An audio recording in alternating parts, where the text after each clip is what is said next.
Les parties prenantes du pôle de développement agricole 4, acteurs de la deuxième phase du projet Biodev 2030, s'approprient la note conceptuelle. Les travaux issus de cet atelier permettront la prévalidation de ce document. Pour le cas du Bénin, le projet a adopté plusieurs phases, plusieurs approches. Alors, une approche basée sur la science qui nous a permis d'avoir des données probantes. Et ces données ont été utilisées pour discuter, nourrir les groupes de discussion au niveau national et au niveau territorial, notamment le pôle du développement agricole 4, qui a été choisi comme territoire pilote.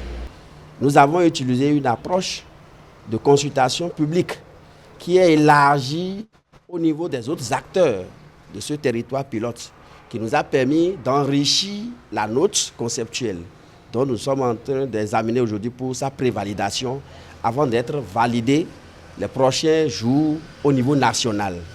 Des actions concrètes pour la réduction de la perte de la biodiversité sont attendues dans la note conceptuelle pour une gestion durable des ressources naturelles. La note conceptuelle que nous prévalidons aujourd'hui s'appuie donc sur ces cadres stratégiques et opérationnels pour proposer des solutions intégrées, à savoir renforcer la gouvernance forestière locale, promouvoir les systèmes agroforestiers durables et résilients et restaurer donc ces corridors écologiques essentiels à la durabilité du pôle.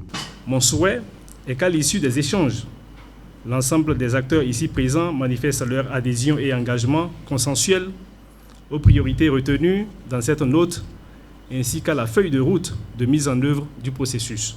Biodiversité 2030 est mise en œuvre par l'Union internationale pour la conservation de la nature. Financé par l'Agence française de développement, le projet est coordonné par Expertise France.